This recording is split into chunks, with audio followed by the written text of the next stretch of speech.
Um,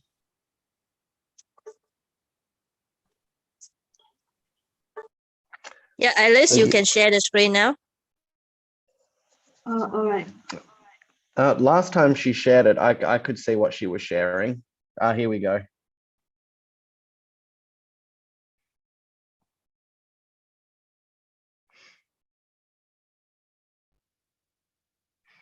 Okay, so our topic for this evening is the city-state of Sparta. As we go on to our next slide.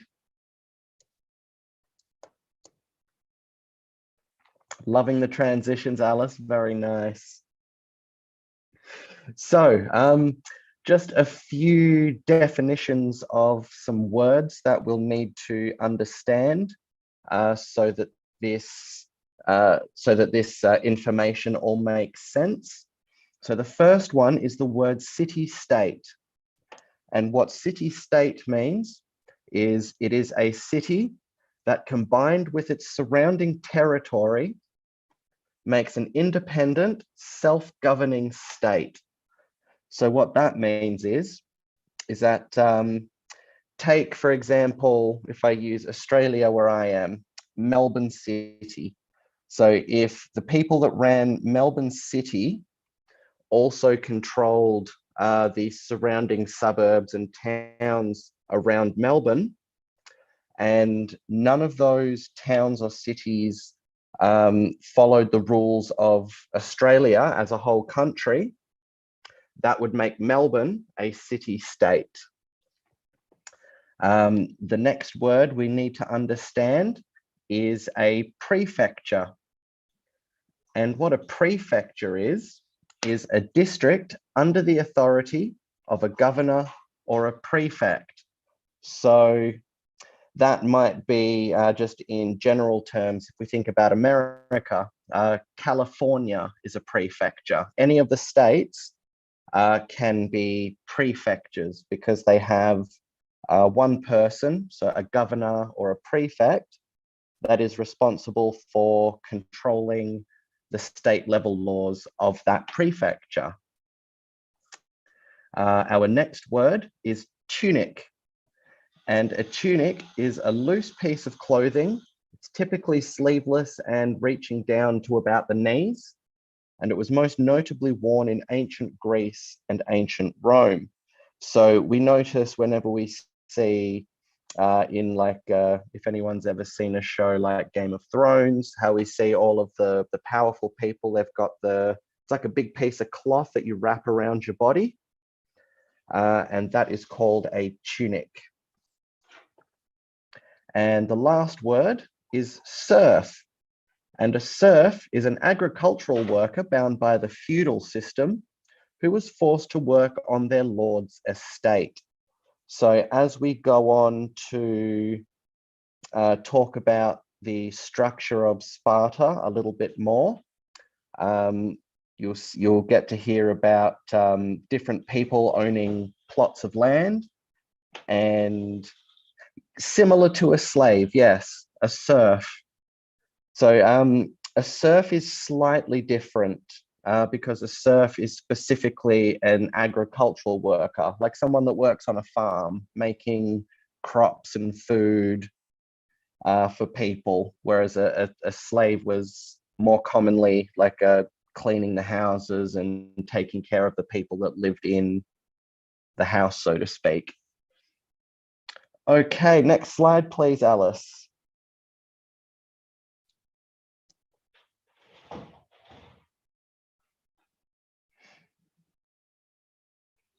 So, an introduction to the city of Sparta.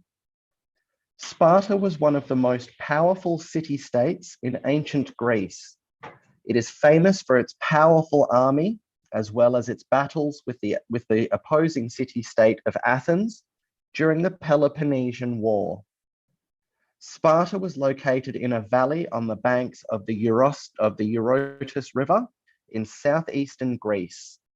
The lands controlled by the Spartans were called Laconia and Messenia. Next slide, please, Alice.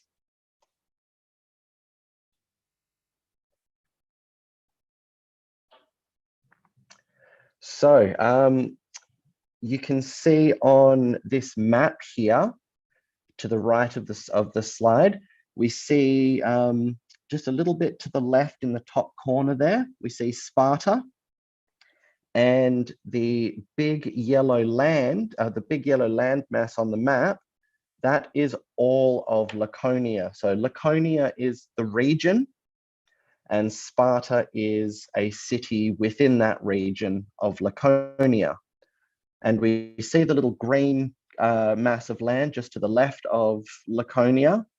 That is Messenia. So that is the other chunk of land that Sparta controlled. So Laconia and Messenia created the entire city-state of Sparta. So a little bit of information on that is Laconia, bordering with Arcadia and Messenia, is the southernmost point of the Peloponnese. So the entire landmass that you see in this map is the Peloponnese region. And it's just broken down into the little chunks that I was just talking about. Laconia is the prefecture in which the famous towns of Mistras, Githio, and Sparta are situated. Sparta, the capital of Laconia, was founded in 1836 by settlers who were made homeless after the destruction of Mistras during the War of Independence. So this is a little bit more of a modern history of the land and how it's divided and used up today. Today, modern Sparta shows little connection with the city-state of ancient times that was so dominant during the 6th to the 4th centuries BC. Up until the time of Alexander the Great, Sparta and Athens were the two most powerful city-states in all of Greece. Next slide, please, Alice.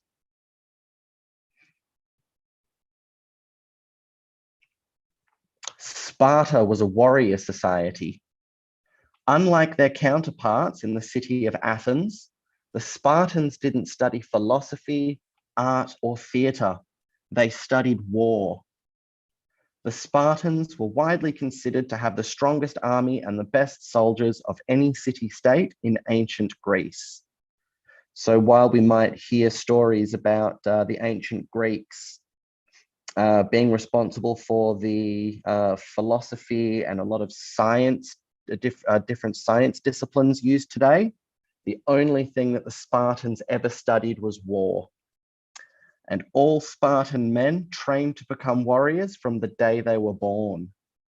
So that's all they committed their entire lives to, was the study of war and becoming the best possible soldiers. Next slide, please, Alice.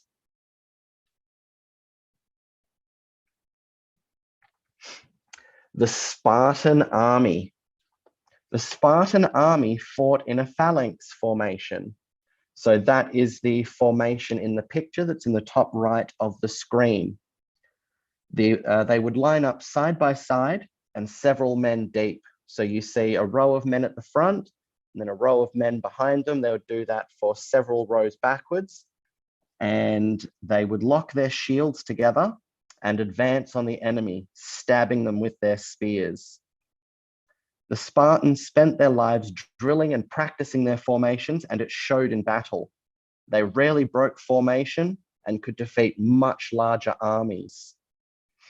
The basic equipment used by the Spartans included their shield, called an aspis, a spear, called a dory, like the little fish from Finding Nemo, and a short sword, called a xiphos. They also wore a crimson tunic so their bloody wounds wouldn't show. That was actually a very clever tactic that they would use, because if they did get stabbed in war, their blood would be the same color as the tunics they wore, so the enemy wouldn't see it and think, they're getting weaker. So it was a big game they used to play with their enemies to try and scare them even more, make them think they were invincible. The most important piece of equipment to a Spartan was their shield. The biggest disgrace a soldier could suffer was to lose his shield in battle. And the reason for that is because if one soldier lost his shield, it creates a crack in their phalanx formation, and it would make it easier for the enemies to overcome them. So they considered it a great source of shame to lose their shield and let the other soldiers down. Next slide, please, Alice. Next up, we come to the social classes in the city of Sparta. Spartan society was divided into specific social classes. At the top of Spartan society was the Spartan citizen.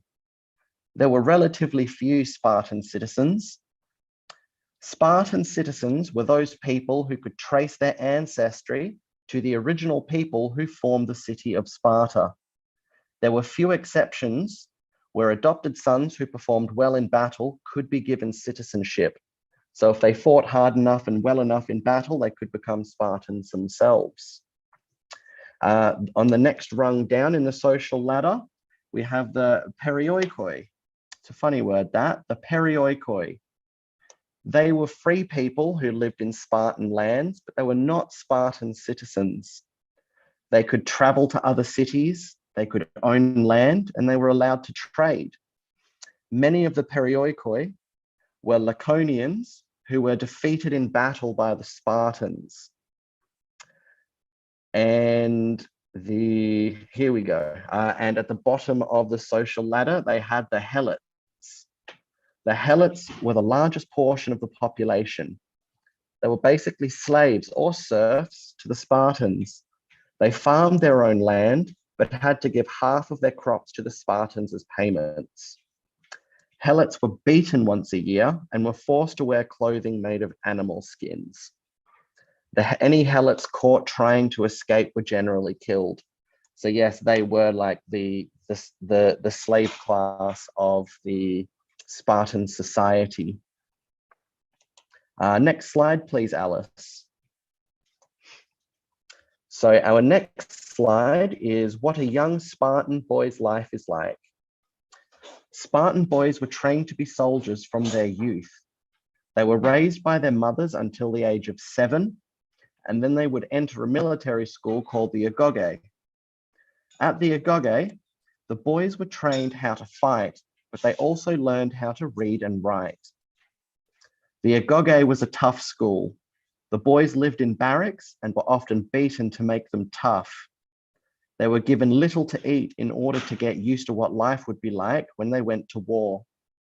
The boys were encouraged to fight one another. And when the boys turned 20, they entered the Spartan army. So yes, like I was saying at the beginning, their entire life is dedicated to becoming the best and toughest soldier that they can be. Next slide, please, Alice. What a young Spartan girl's life is like. Spartan girls also went to school at the age of 7. Their school wasn't as tough as the boys, but they did train in athletics and exercise. It was important that the women stay fit so that they would have strong sons who could fight for Sparta. The women of Sparta had more freedom and education than most Greek city-states at the time, and the girls were usually married at the age of 18. So based on this, we begin to understand the Spartan way of life a little bit more. The men grew up to become soldiers to defend Sparta, and it was the women's job to try and have as many strong sons as possible so that they could grow up to become soldiers and keep protecting the future generations of Sparta. Thank you, Alice. Next slide, please. So, the history of Sparta. The city of Sparta rose to power around 650 BC. So that was about 650 years before Jesus Christ was born. From 492 BC to 449 BC, the Spartans led the Greek city-states in a war against the Persians. It was during the Persian Wars that the Spartans fought the famous Battle of Thermopylae, where 300 Spartans held off hundreds of thousands of Persians, allowing the Greek army to escape. So anybody that's seen or heard of the movie 300 with Gerard Butler in it, that is the battle that the movie 300 is about. After the Persian Wars, Sparta went to war against Athens in the Peloponnesian War. The two city-states fought from 431 BC to 404 BC, with Sparta eventually triumphing over Athens. Sparta began to decline in the coming years and lost the Battle of Leuctra to Thebes in 371 BC. However, it remained an independent city-state until Greece was conquered by the Roman Empire in 146 BC. So we see the entire history of Sparta there is basically just nothing but battles and wars with other countries and other city-states within Greece. So I imagine it would have been a very tough and very tiring existence. Thank you, Alice. Next slide, please. And we have some interesting facts about Sparta. The boys were encouraged to steal food. If they were caught, they were punished, not for stealing, but because they got caught stealing. Spartan men were required to stay fit and ready to fight all the way up until the age of 60 years old. The term Spartan in today's English is often used to describe something simple or without comfort. The Spartans considered themselves to be direct descendants of the Greek hero Hercules. Sparta was ruled by two kings who had equal power. There was also a council of 5 men called the ephors who watched over the kings. And laws were made by a council of 30 elders, which included the 2 kings of Sparta. Thank you, Alice. Let's see our next slide, please.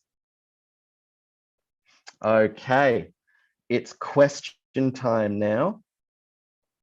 So everybody who would like to be asked a question about what we've just discussed, put the raise hand icon on your screen now, please. Okay. Luna, you're first up. Pick a number from 1 to 8.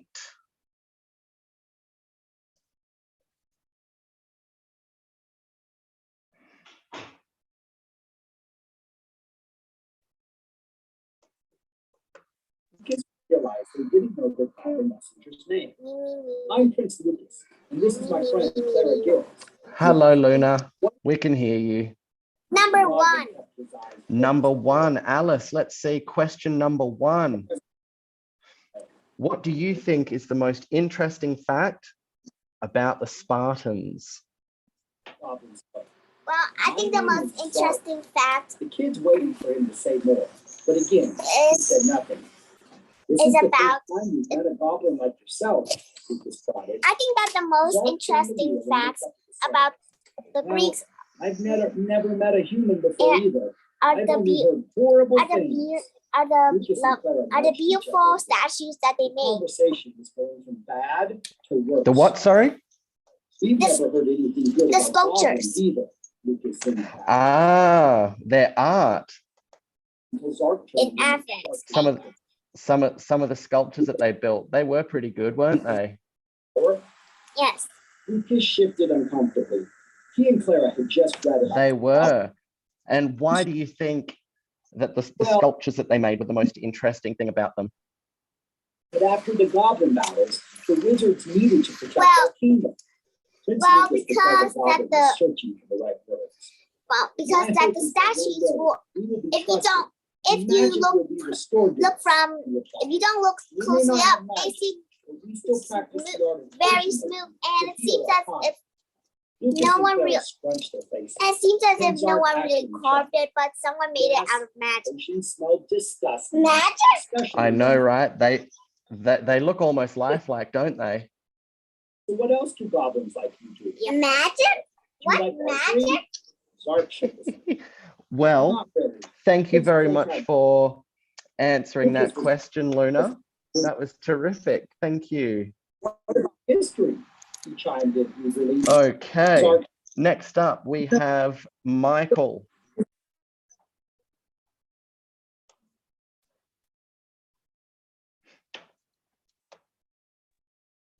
Okay. Hello. Pick a number from 1 to 8, please. Okay, 4. Question number 4.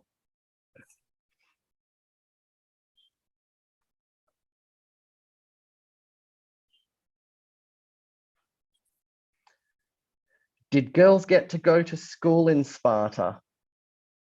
Yes, and they learn about exercise and athletics. Correct. Do you remember why they learned so much about exercise and athletics? Because they have to have strong sons to be soldier. Correct. Well done. Thank you And very much, Mr. Michael. and you know why the Spartans like they train soldier and like serious like that. They don't focus about art. That's because they wanted to be the very best. No, And if you want to be the very best at something, you have to devote your entire life to it. that actually not that English. Pardon? That actually not. They're not what? Like they not want to be the great, but war is the thing to keep them survive because their geography is surrounded by mountains, so their agriculture cannot be developed. So they must go and have war with other city state that is near to the sea. So yeah, they were serious about war. That's it. In So that case they of could them take to control survive. of, yeah, so they could take control of other parts of the country so that they could use their agriculture in more suited parts of the country to grow crops. Very And good. yeah, they have very less population, so that the other city state that their uh they invade has more population, so they try to be cruel as much as cruel to the other city state that they have invade, because you know they have more population than us, so they one day will invade us back. So yeah, that's why you do it. That's it. So they had to be tougher than all of the city states with more citizens in them, so they could always win the battles they got into. Yeah. Well, thank you very much for that, Michael. That was a brilliant bit of insight. Okay, thank you. Bye. You're very welcome. We'll talk to you a bit later in class. Miss Mary, you're up next. Yes. Hello. I will choose number 6. Oh, Alice, we have question number 6, please. What did the Spartan boys and girls learn in school? The girl learn exercising and the boy learn warrior. Whatever. Very good. The girls learnt exercise and fitness, and the boys learnt how to be soldiers. Very good. All right, one more question for you. Okay. What age did boys and girls start school in Sparta? 7. Very good. They were 7 years old when they started in school. Very good. Thank you very much, Mary. Those were some terrific answers. Well done. Yeah. Next up, we have Tintin. Okay. Hello, I'll choose Tintin. number 8. All right, we've got question number 8, please, Alice. What did you find most exciting about the Spartans? I find that Spartans are soldiers and they fight in the war. So you find the fact that they were soldiers that used to fight in wars all the time the most exciting? Yes. Ah, very good. I reckon they would have found, well, I don't think they would have found it terrifying because they would have been prepared for it so well. But I think if I was a Spartan, I would have been terrified to go to war all the time. Right. Was there anything else that you found particularly exciting? Maybe no. Maybe not. No worries. Thank you very much for your answer, Tintin. Okay. All right, next up we have Jiang.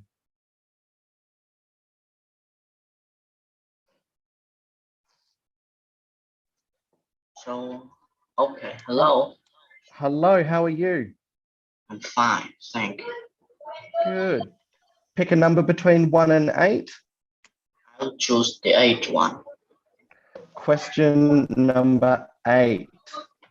We just had that one, I think. Okay. What did you find most exciting about the Spartans?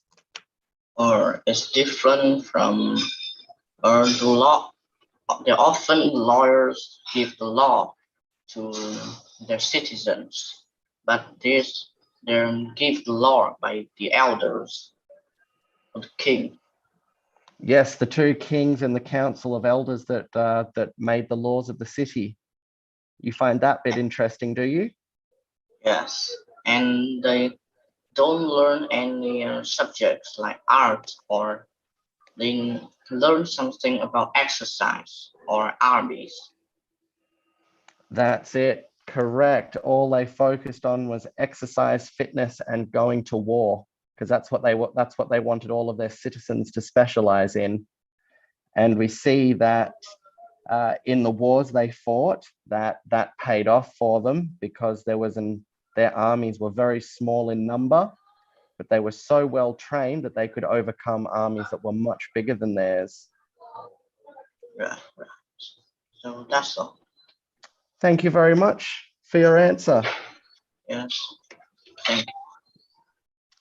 Okay, next up we have Nguyen Dien Phuc Phuc. Hope I said that right. My apologies if I didn't.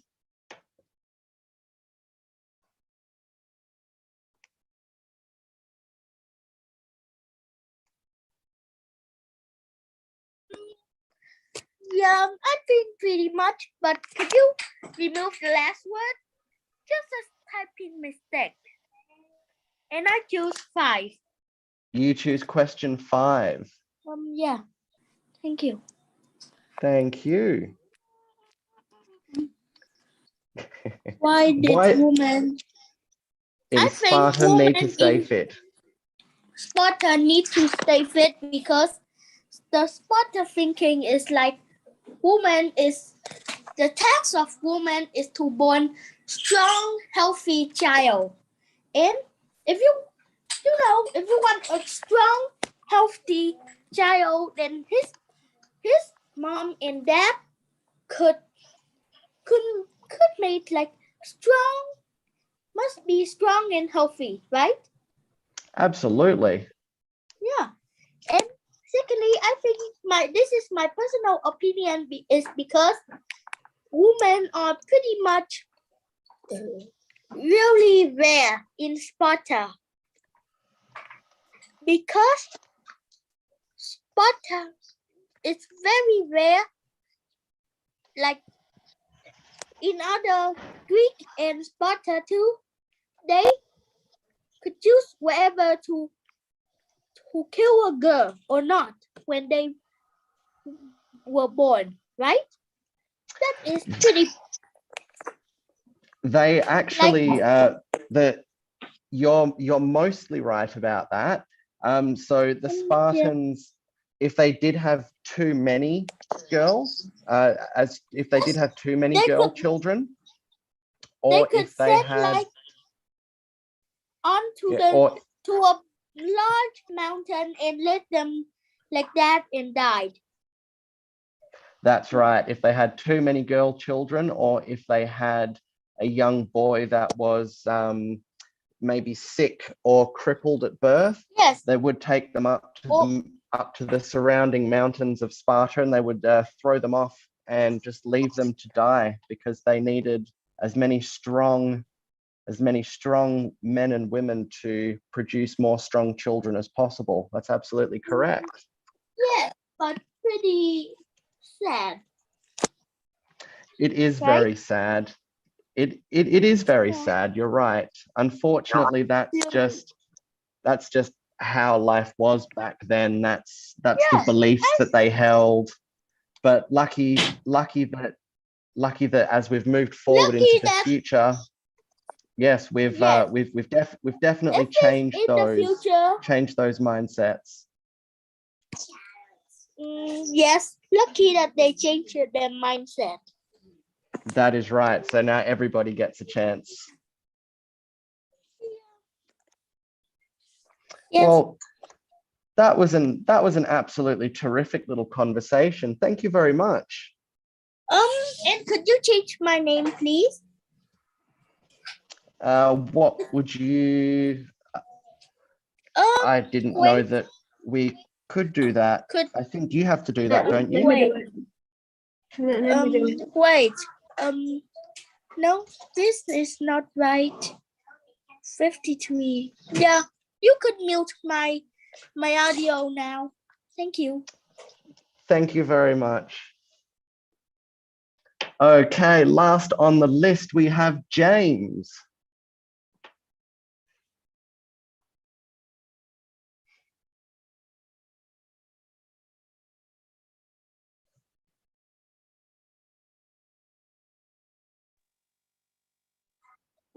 Hello, James.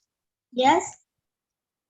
I choose A. So I choose A. you want question 8 again? That seems like a very popular question. What do you find most exciting about the Spartans, James? Spartan was led by two kings in its society. That's right, and they both had equal power. Revolted around the castle of Sodus caused Spartans. The territorial expansion that Sparta built since the 8th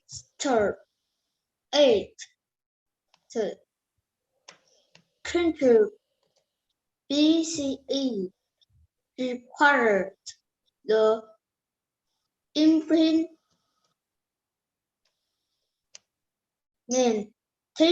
of cycle economic and social strategies to keep the police trading Sparta humble a series of police that limit the accumulation of wealth by private citizens. Consequently, every of small allies on the country Sparta introduced an educational system controlled by the community of citizens to build a class of people who share the same values and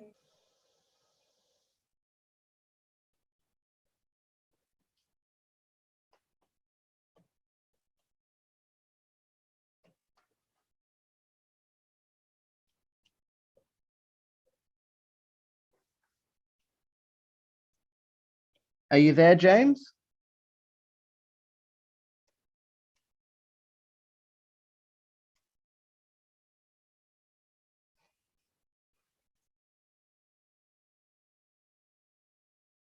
I think James might have had a bit of a connection issue there.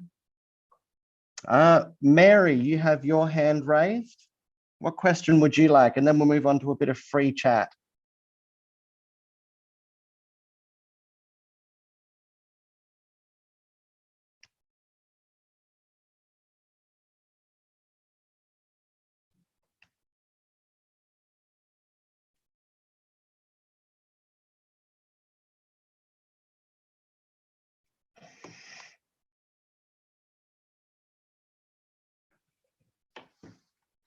Mary, Yes. would you like to ask, would you like another question? Yes. I will choose number 4. All right, question number 4, please, Alice. Did girls get to go to school in Sparta? Yes.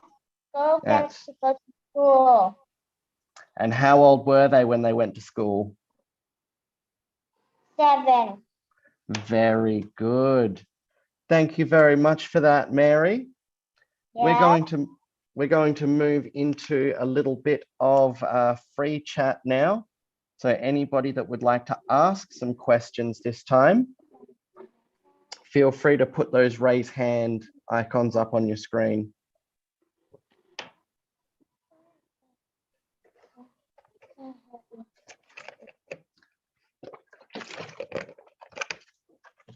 Okay.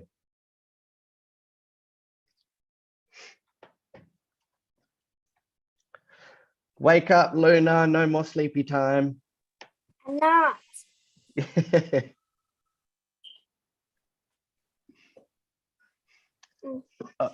What question would you like to ask? Well, do you know any famous people from ancient Greece?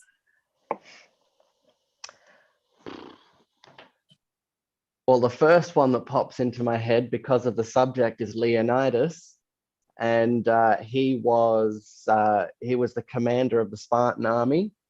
I also know about Hercules. Aristotle? Yes, Aristotle. He was a. You'll probably have to answer this one for me, but was he a philosopher or was he a scientist? He's a philosopher.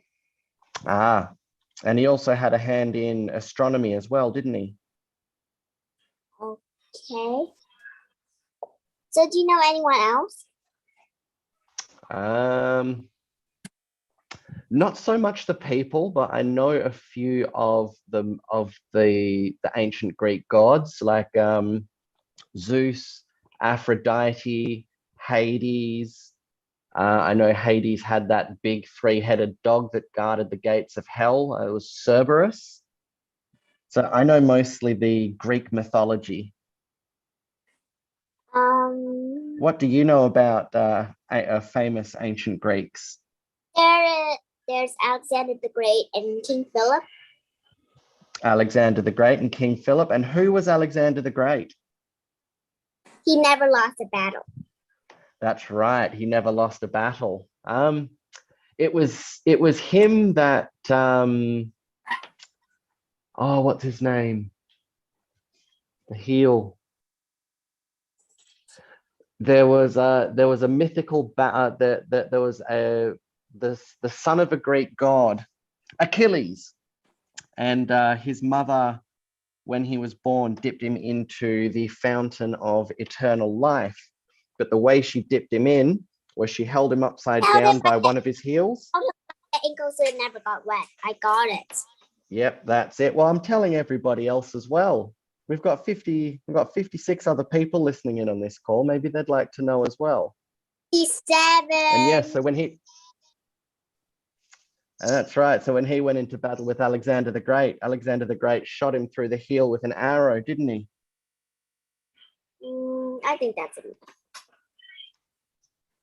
That's it. And that's it was Perseus who shot it.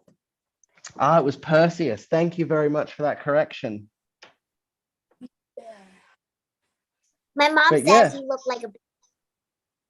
I look like a what? My mom says you look like a big bear. Rawr. I Well, know thank you very much.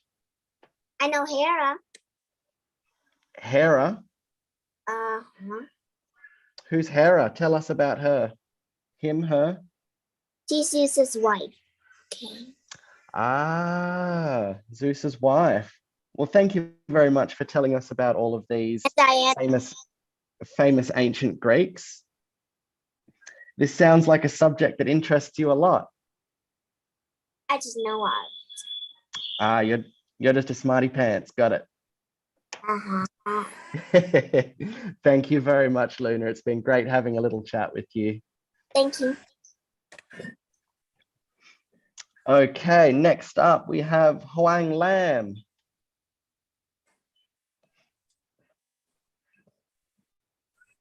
So did you know any historical battle of the ancient Greece? To be honest, big no. All of the research that I did, all of the research that I did for this evening's class is all that I really know about ancient Greece and Sparta. But if you know about any of them, I'd love to hear you talk about them and teach us all something. I don't know any. Ah, well, maybe after tonight, if you're interested, that might be something that you would be interested in learning about, and you could tell us all in a future lesson. Okay, thanks. Goodbye. Thank you very much. All right, we're going to let him out of his cell for this next one. Michael, you've got a few moments of freedom. Okay, what? What would you like to ask? As a copywriter, do you type fast? Not particularly, even though when I was in high school, I took computer classes that taught me how to type. So it was supposed to teach me how to use all 8 fingers to type, but I never could. So I still type like this with the 2 fingers. And to be honest, these days, a lot of my copywriting work, I use the help of AI tools online. Oh, I didn't know you have 8 fingers. Yeah, 8 fingers and 2 thumbs. Oh, So I have 10 fingers, but if we're talking scientifically, the thumbs are not counted as fingers. So you would say 8 fingers and 2 thumbs. really? Yeah, absolutely. Wait, just so copywriters are work in advertising, right? Yes, they do. So a copywriter will, so in the early stages of a copywriting career, you need to take the initiative to approach businesses and ask them to write copy for them, essentially, which is basically just like writing articles for them, which double as advertisements for their product. So it's a little bit different to like, say, social media marketing where you're posting Facebook ads and things like that. It's more along the lines of writing articles for their products and trying to create an urge in the people that read that article to buy the product. Okay. Is that a career that you might be interested in? No, but what is your dream career as a child? I mean, how different it turned out to be? Well, the first part of that question, if you have a look at my background, what do you think my dream career might be? Firefighter. I think like some comedian or MC, for like No, TV host or something. a professional wrestler I wanted to be when I grew up. And my life has turned out, my career path has turned out very different up to now, but I'm on a self-correcting course. I actually have a tryout for a wrestling school next week, so I'm finally going to live that dream. Yeah. What about you? Don't know Apart- how predictable life is. Apart from being an international war criminal under the judge of Nam and Ethan, what's your dream career? I don't know yet, but I think my college field would be something like about math. I think just for fun. Very good. That's terrific. Well, I hope your career plan goes more in a straight line than mine did. No, I mean like I have an indeed for being an athlete, but I don't know, just study university for fun. So you have a dream of being an athlete. Yes. Well, make sure that you are working out and getting as fit and as healthy as possible, and that will help you with that dream. And then you can also pursue the university studies for your fun as well. No, I can do everything I want actually. That's why we have 24 hours in a day. Some of those hours can be dedicated to study, some of those hours can be dedicated to getting fit.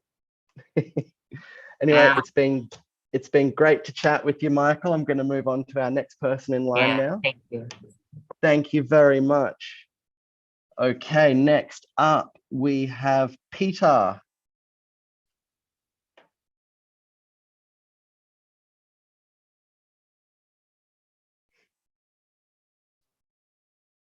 Peter, where are you hiding?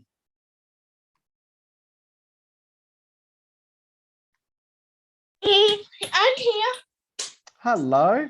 What would you like to ask? I want to ask that, like, or Spartan have some kind of university, or they have to do something to go into the military? So the Spartans, once they turned 7 and they started their respective schools, the girls studied their studies from the age of 7 until the age of 18, where they were married. May I ask that? Or really that the learner or they really is the Spartan must go in like a secret police? I don't think they had, at least I haven't read anything about them having something like a secret police, but I imagine that it would have just been, I imagine that it would have just been the soldiers. I imagine it would have just been the soldiers keeping law and order in Sparta. Yes, but or they could kill, or they must go like assassination thingy, or some kind of thing like that. Pardon, Peter? Yeah, like assassinate the people there, or something same like that. I don't know, because based on the way the Spartan society was set up, the Spartans would have just killed any of the serfs that tried to escape or broke any of their rules. I don't think they needed assassinations or anything, because everyone was drilled to be a soldier and serve Sparta. Okay. Thank you. Thank you very much for your questions, Peter. That was great. Okay, next up, little Miss Alice. Hello. Hi.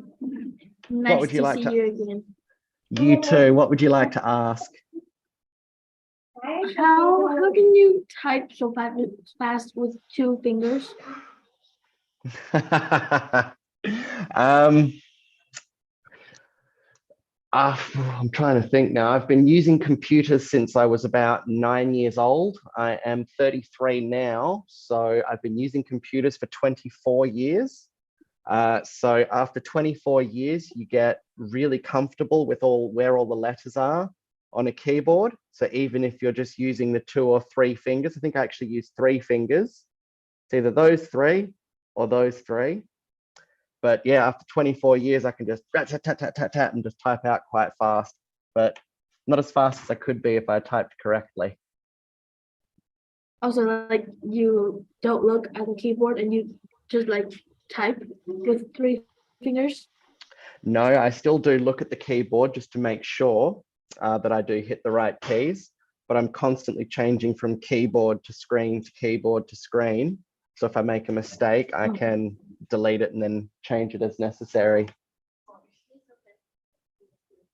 Oh, so you're like typing with 3 fingers.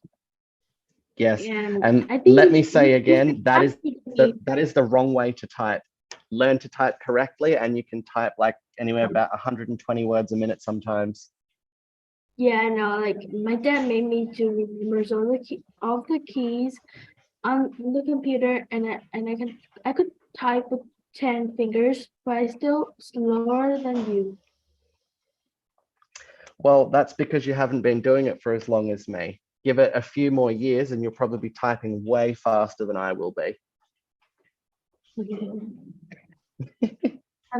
I'm sure. I'm sure too. So I'm going to ask you a question with you already know.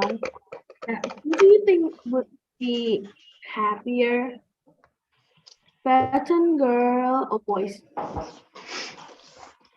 I think, honestly, I think the Spartan girls would have been happier because their education wasn't as tough as the Spartan boys. You know, it was their job to raise and basically nurture all of the children, whereas the Spartan boys were just thrown into military school and taught to fight and would have had a really, really tough life. So I definitely think for the women, they would have been more happier than the Spartan men. Yeah, I think so too.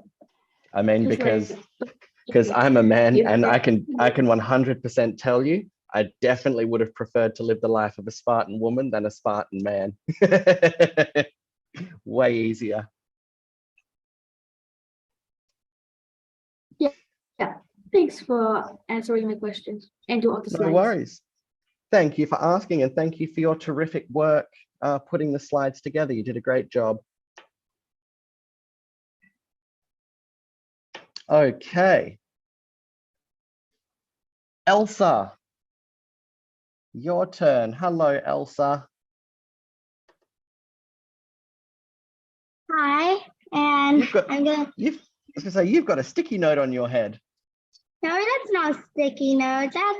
That's just, it's like killing a cereal box. Oh. So, so what do you call someone who never eats breakfast? Ooh. I don't know, but I don't eat breakfast very often, so this better be a nice answer. well, the answer is a serial killer. Michael, I think I'm going to have to join you in that jail cell. Apparently, I'm a serial killer. That was a good one, Elsa. I like that. Oh, more jokes, more fun.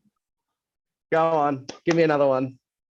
Okay, let's see. What do you have if you got an elephant and a potato? An elephant and a potato? Ooh. Really big chips. No, the answer is mashed potatoes. Oh, because they squash the potatoes. I get it. Pay for the way. I had 4 more. Let's see. What if you had worms mixed in apple pie? What would you do if you had worms in apple pie? Well, me personally, I'd throw the apple pie out if it was mixed with worms. But what's the answer?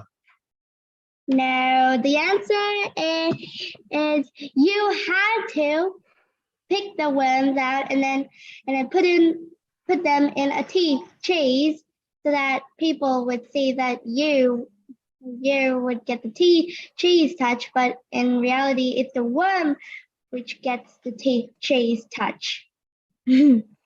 Huh? I think that was the most confusing joke I've ever heard, Miss Elsa. I know. Go on, Okay. give me one more. Make sure it's your best joke. If Wednesday was expressionless, then who would be expressionless? Then I wouldn't be. But if someone who is one of the most expressionless person in the world but shouldn't laugh, and I think I should give the whole class that challenge. You want to give the whole class a challenge? Yeah, that's the no laughing challenge. We'll have to do that one day, I reckon. We'll have to say some funny jokes and do some funny things and see who laughs and who doesn't. Okay. That's not a bad. Okay, but if I say joke, then only if you are required to laugh when I say joke, and you are not required to laugh when I don't say anything. Well, I just look at someone who is actual laugh. Okay, ready for a joke? Let's see. What do you call last joke? What you call someone who eats grass, crickets, and jelly beans? Someone who is very confused about what a good diet is. Yeah, but a good diet means there's also good diet insects, like cricket. Ooh, I wouldn't eat a cricket. Ooh. Well, thank you very much for that, Elsa. That was great. Okay, next up, we have Andrew.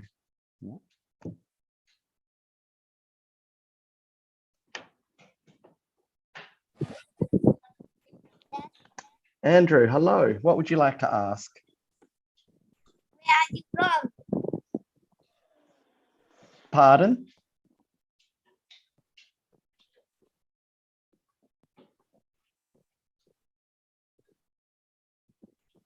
You look like a Hello. artist.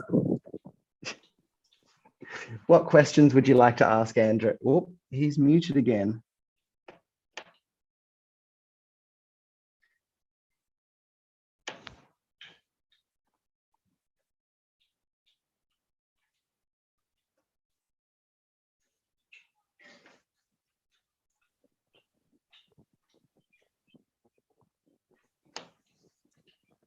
Did you have anything you wanted to ask Andrew? Know some history? Pardon? Well, what would you like to ask?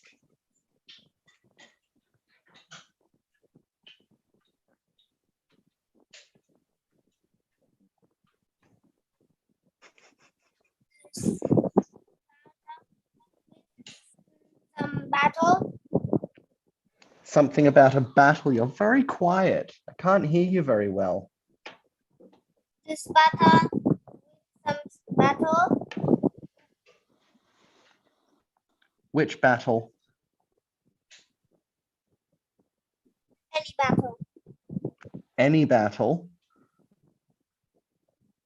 Well, I don't know very much about specific battles. I'm more interested in military strategy more so than specific battle. So I wouldn't be very much help on that topic, I'm sorry.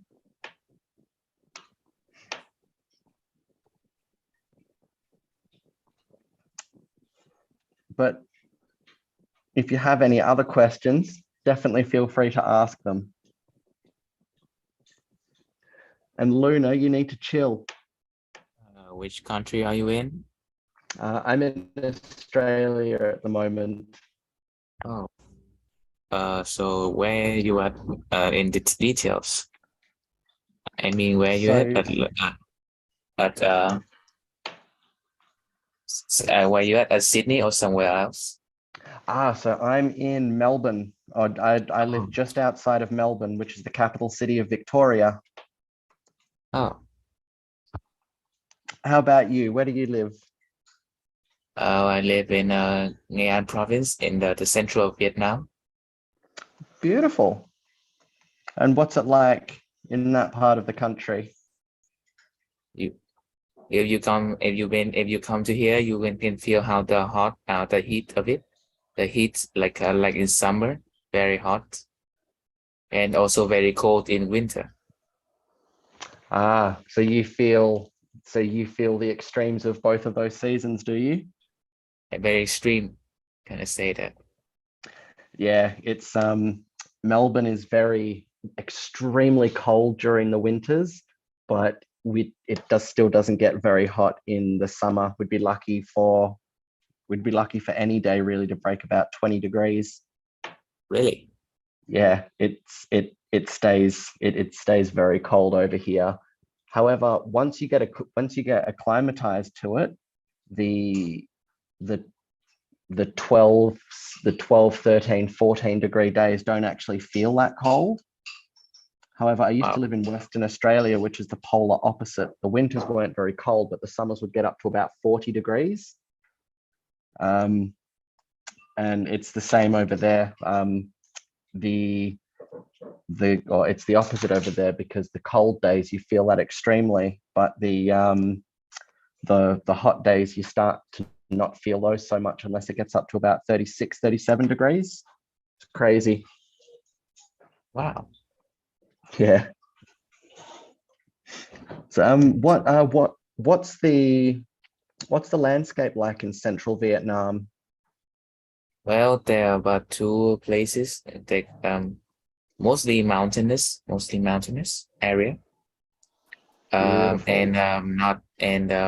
Kind of say that the place where I live there is the largest in the land area in whole of the places, like largest in the land area, but kind of poor. Yeah. So it's the largest land mass in Vietnam, but it's a rather poor area. That's my place, but not all Yeah. Vietnam. Okay, I understand that. Well, thank you very much for sharing.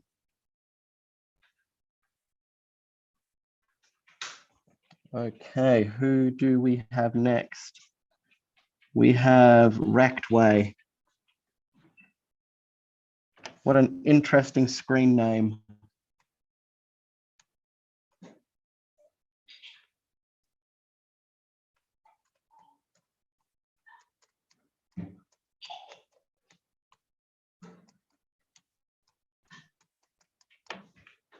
Hi, teacher. Hello, how are you?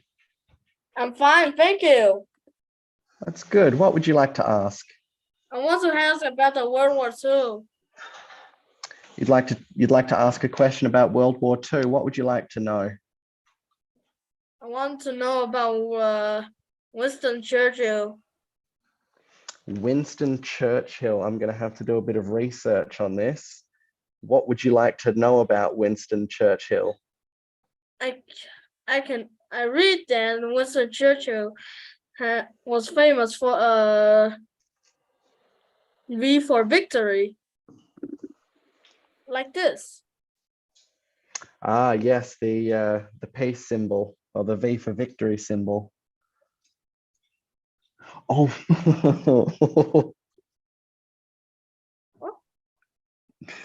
Yes, he was very famous for both versions of that hand gesture, but we'll only talk about the one. But yes, he would claim V for victory very often. You're right.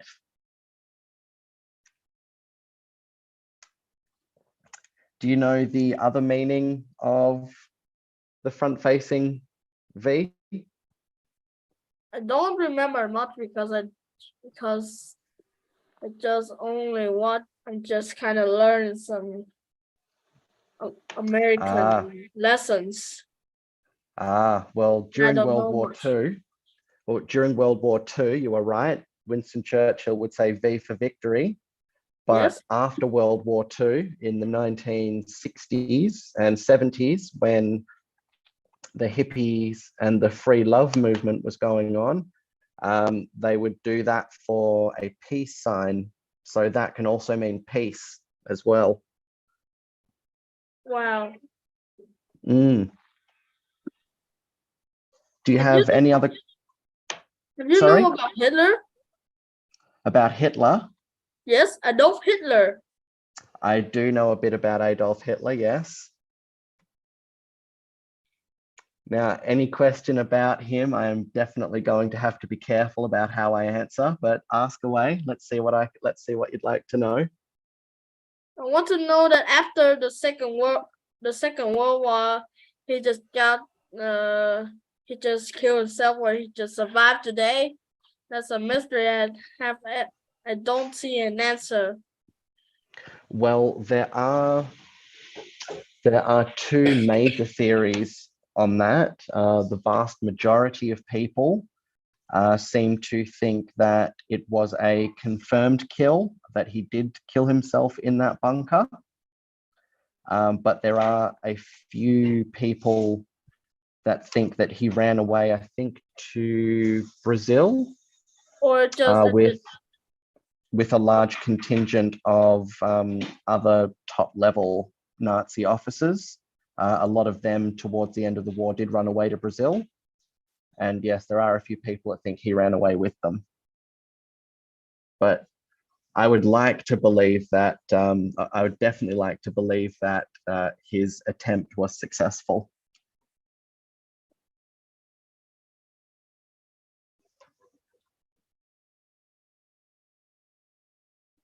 Do you have any other questions? And do you know about Alexander Fleming? Alexander Fleming. I feel like I should know about him, but no, I don't. I had heard that Alexander Fleming's family had saved Winston Churchill 2 times, right? Oh, yes. Yes. He was the man who discovered penicillin, the world's first antibiotic. And I had heard that he used penicillin to rescue Winston Churchill, right?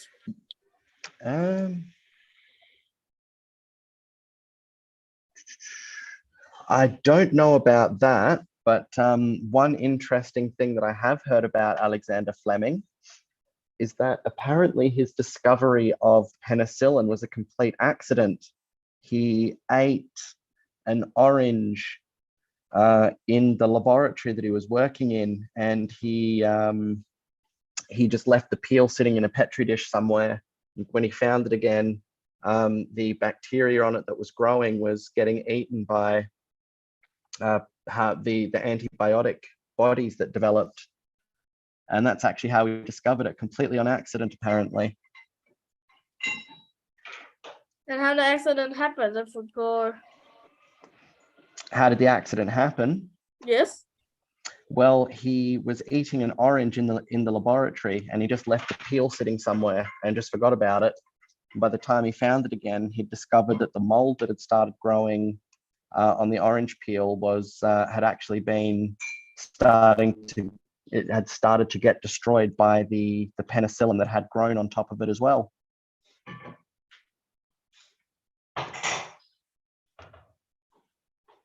So yeah, it was a complete accident. He just forgot about an orange peel, and he discovered the penicillin on the peel, when he found it again. Thanks. Thank you very much. Thank you very much. You're very welcome. Yeah. Oh, Thank okay, Miss Luna. Four magical powers for everyone. What He said. kind of With that, shoes do Dark Valley ninjas wear? I've spent my whole life believing humans What? grizzly. What kind of shoes do ninjas wear? Sneakers. Oh.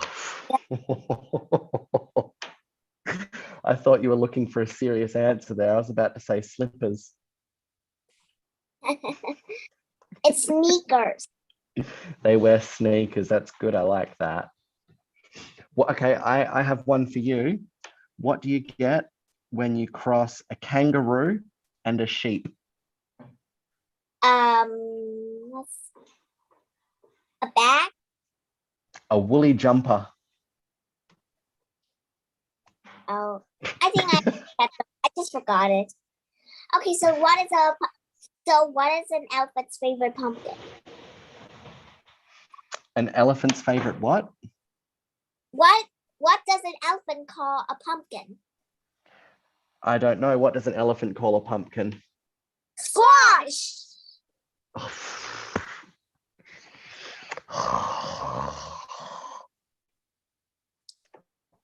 What? I did say squash.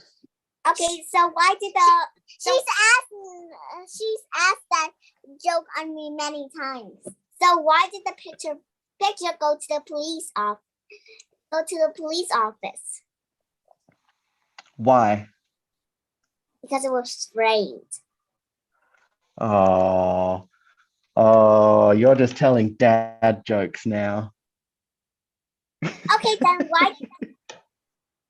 what did the dad chimney say to the little chimney? Don't smoke. Right. What's the bed? How did the bed become a spy? How? It was undercover. Oh. All right. One more. Let me think. Hold on. Don't get that joke book. Okay, just to let everybody know that we're cutting off the line now. So whoever's in the line now will be the last of the people that ask questions tonight. Okay. Here's one. Why did Okay, so the teacher asked the girl, you missed school, and what did the girl say? I don't know. What did she say? I didn't really miss it. I think that's more an accurate description of almost every student in school. They don't miss school when they're not there. Mm-hmm. Well, thank you very much, Luna. Those were some great jokes. I have that. I mean. Okay, next up we have Suri.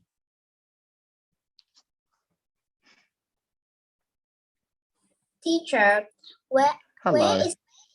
Hello, teacher. Where is the safest place to put money at school? The safest place to put money at school. For a girl. Ooh. Where's the safest place for a girl to put money at school? Yes.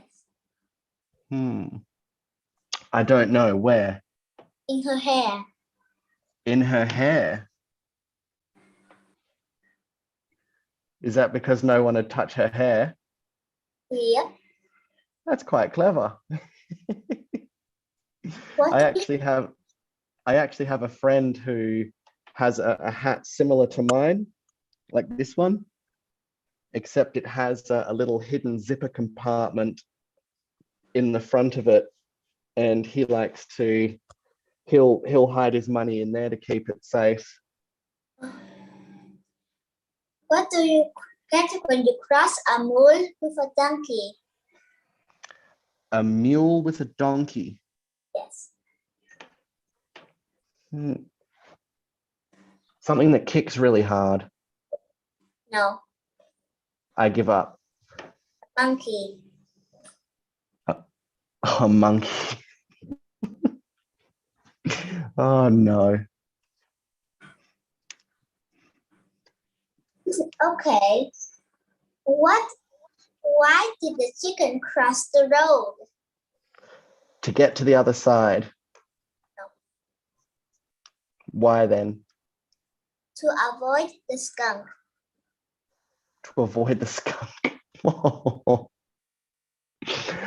right. One more joke, Miss Suri. Okay. What did the laptop say to the battery? Don't you die on me? No. What did he say? The laptop said to the battery, you are already dead. You are still alive. Why can't you cause me?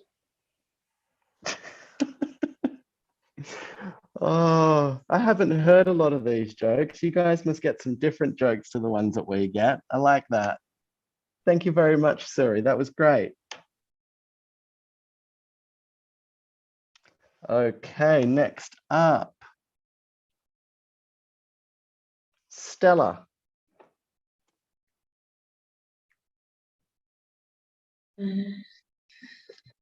Bye, James. Hello, so wait. Hello, Stella. Hello, so I want to ask you a question that what is your favorite animal? What's my favorite animal? Mm-hmm. Ooh, I'd have to say either a dog or a kangaroo. Okay. What about you? What's your favorite animal? My favorite animal is cat. A cat. Why do you like cats so much? They are cute and they are sometimes easy to do because I have a pet cat, but it ran away already. Oh, that's a bit sad. Yep. Has it come home yet? No, but I think one Oh. day it will. I hope so. I certainly hope so. What is your cat's name? My cat name is Wendy. Huindi. And what does that mean in Vietnamese? Za. Means what, sorry? Za. Za? Yeah. Like a king? Like the wind. Ah, okay. That's a lovely name. Do you have any more questions you'd like to ask, Stella? What is your favorite color? Ooh, red, I think. I like red. Okay. Well, thank you very much, Stella. That was a lovely little chat. By the way, guys, I see a few people trying to sneak it back into the conversation after I've already cut the line off. And I think the people trying to sneak in starts with Elsa. We've got Elsa, Peter, Luna, and Pham Dang Duong. Who tried to sneak into the line. So next up, we have Mina.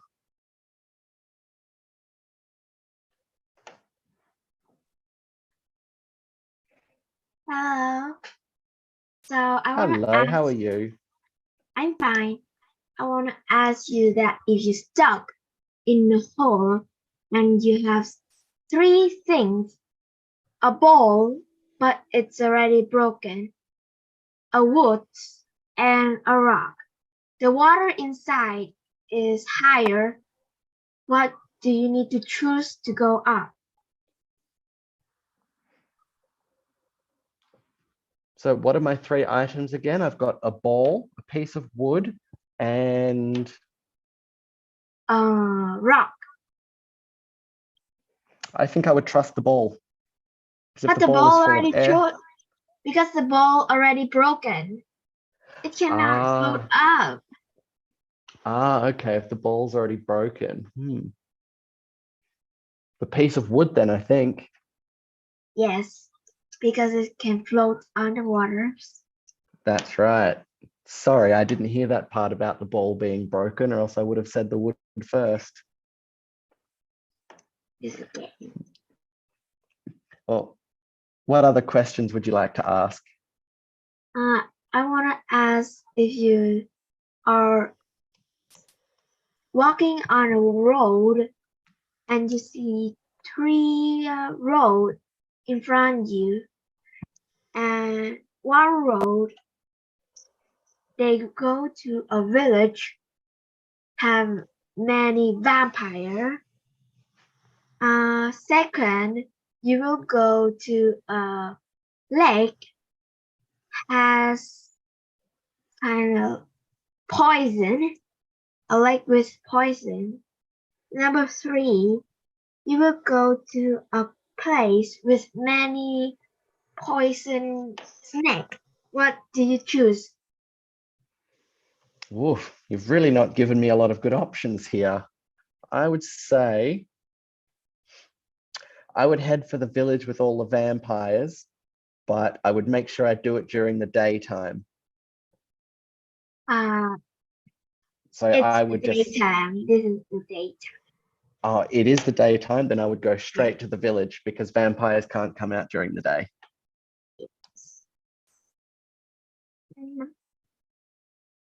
Do you have any more riddles for me? Yes, I think. Go on then. I'll listen to one more. Okay, thanks. You go to you kind of like fall to a hole I need again. another hole. I'm very Yes. clumsy. And they have two kind of straight down the hole. You need to choose one of two. One is the will make you death. Yes. And number two is safely. Number one, it's color white. Number two is normal. Nothing's console. I'll choose whatever keeps me alive. That's my answer. And you need to choose one too. Well, I think you said the first one was going to kill me, so I'll choose the second one. Correct, because the first one is the spider. Because the spider do something to. With their little fangs, they'll bite you and inject you with poison. Yes. Yeah, no, I'll definitely take number two. Thanks, you. Thank you very much, Mina. Okay, this line keeps growing, guys. So I've got two more people left to talk to. First one is Thang.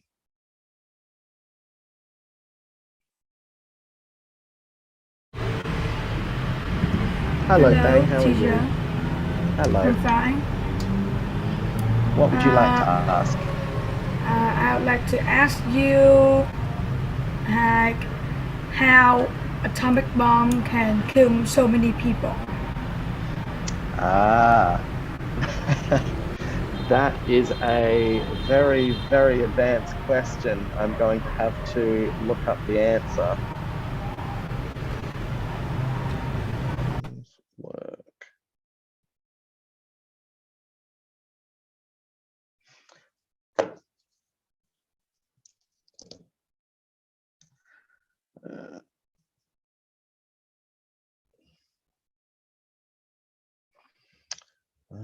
Okay.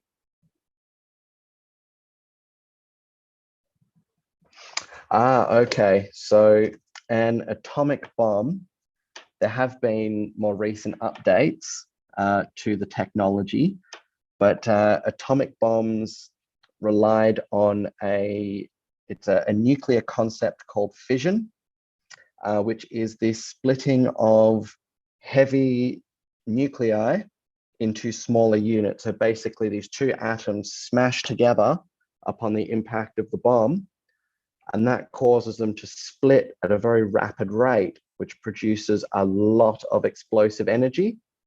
And that's what causes the atomic bombs to create such a big explosion, because it is such a big release of energy. And that's just how much energy is released, is how big that explosion is. That's pretty much all I know on the topic. I'm not a nuclear expert by any means. I noticed that. There you go. You should be able to unmute now. Thank you. Thank you. Do you have any other questions? Yes, I have one. Another question for you is that what do you think is the hardest part in the B1 preliminary English test? Is that the IELTS test? No, I mean the B1 preliminary English test.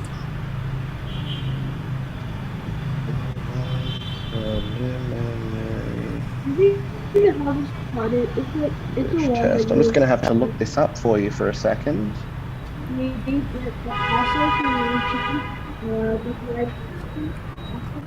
Is that for Cambridge English? Yes. Ah. I'm taking it this July. Oh wow, congratulations. I hope you do fantastic. Thank you.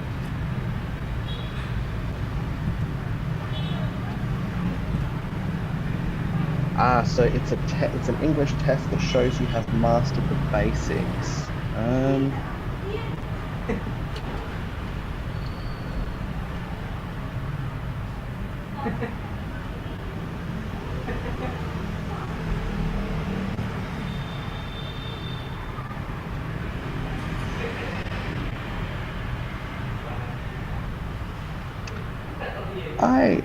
I can't actually find I can't find an outline for the exam, so I don't actually know what it will entail.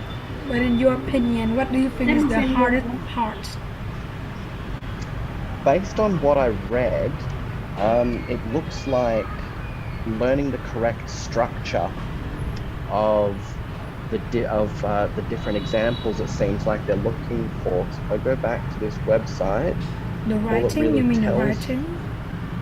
Yeah. Oh, actually, I think I found.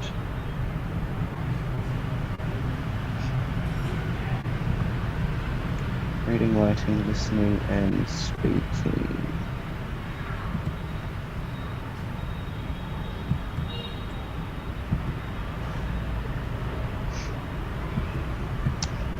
To be honest, it looks like the most difficult part will probably be the writing part, because here it shows that you can use, its purpose is to show that you can use vocabulary and structure easily, whereas vocabulary is usually the easy part of learning a language, but structure and correct grammar is definitely the most difficult part. So making sure you speak the words you know correctly. So yeah, I would just brush up on your sentence structure, and yeah, basically just make sure you practice how to write a correct sentence, check your punctuation, whether you need a comma, a full stop, an exclamation point, and as well your tenses as well.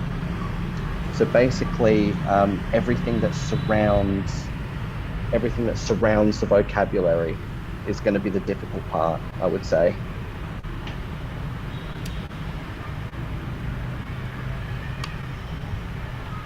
Do you have any other questions, Thang? I actually have two more questions for you. Fire away. Okay, my first question is, do you know about Alexander the Great? Not in too much detail. I understand he was... I only heard that he's conquer Asia. a long time ago, but his empire broke after he died. Ah, yes, he succeeded his father, Philip II, to the throne at 336 BC at the age of 20, and he spent most of his ruling years conducting a lengthy military campaign throughout Western Asia and Egypt.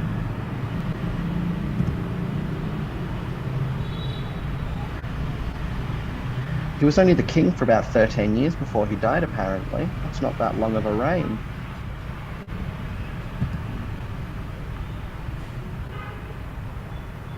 So that's really all I know about Alexander the Great. He's a former king of Macedonia, and he was only the king for about 13 years before he died.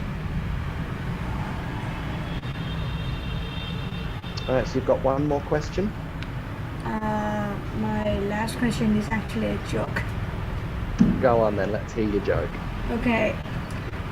Where does the fish keep his money?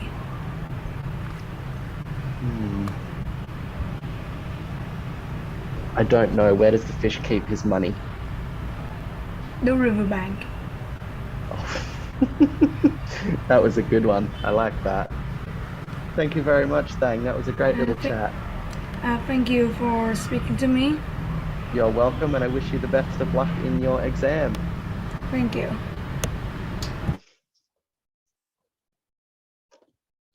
Okay, I've got time for one more question or one more conversation, and that will be Pham Dang Duong.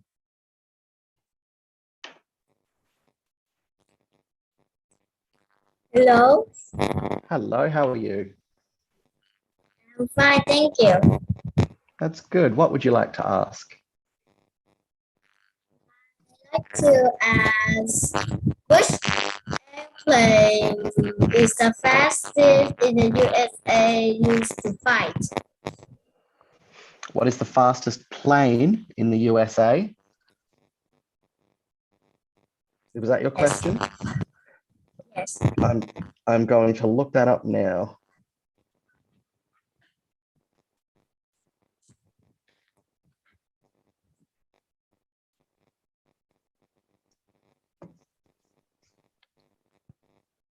Oof.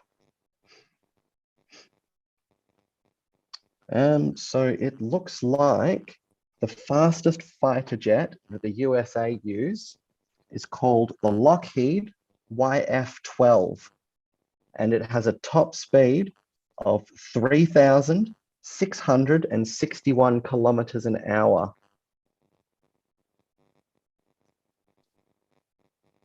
That's pretty fast.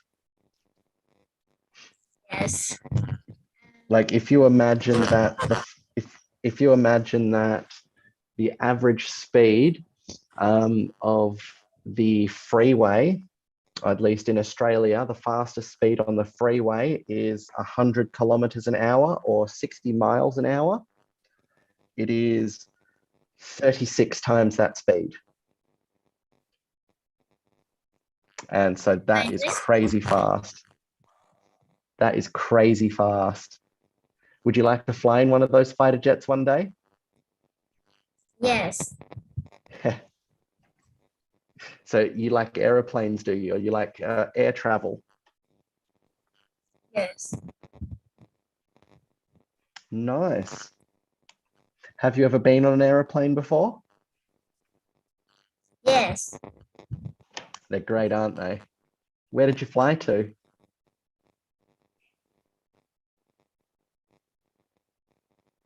Vietnam. You flew to Vietnam. Where did you fly Yes. from?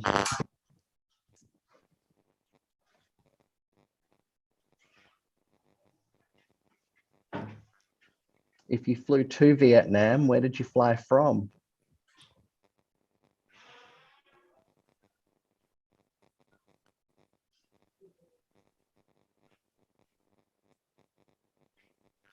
I don't know. Oh, did you fly from one part of Vietnam to another? Yes. Oh, nice. I'm glad you got to fly in a plane. I'm glad you enjoyed it. Do you have any more questions? Yes. How many years old are you? Oh, I'm 33 years old. How old are you? 10 years old. You're 10. So I'm more than 3 times your age.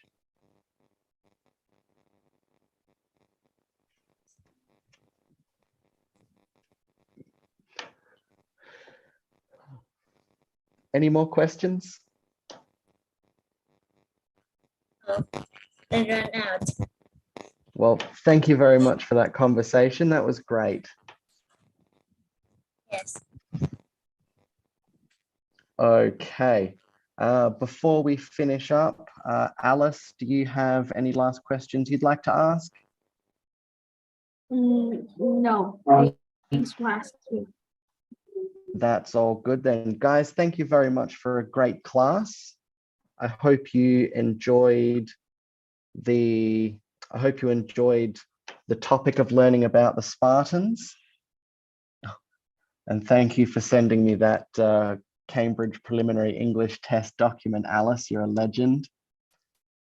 Oh, actually, hang on. One last thing. No, I'm about to take that test. One last thing before we finish.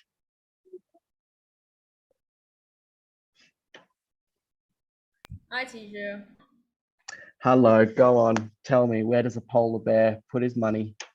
You guess first. It's some kind of a word that when you stick together, like a word have two meaning in one same time. I'm thinking like a polar bank or something like that. I don't know. It's a Don't snowbank. tell me then. Snowbank. Oh, a snowbank. There's two meanings. I get that. That was a good one. That's a good play on words. Well, thank you for that joke. And I'll say good night to everybody. Thank you for joining the class. And again, a big thank you to Alice for preparing a wonderful slideshow and some wonderful questions for us. Well, we haven't discussed the topic yet. Oh, you're right. We haven't. Thank you. So, all right, everybody, if you have a suggestion for a topic of conversation next week, please put it in the message chat box now. So we've got suggestions of a submarine or space.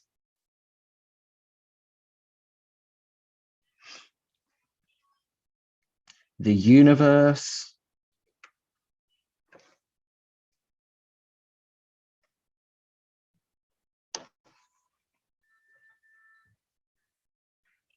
Everything. Everything might be a bit tricky to cover in one class.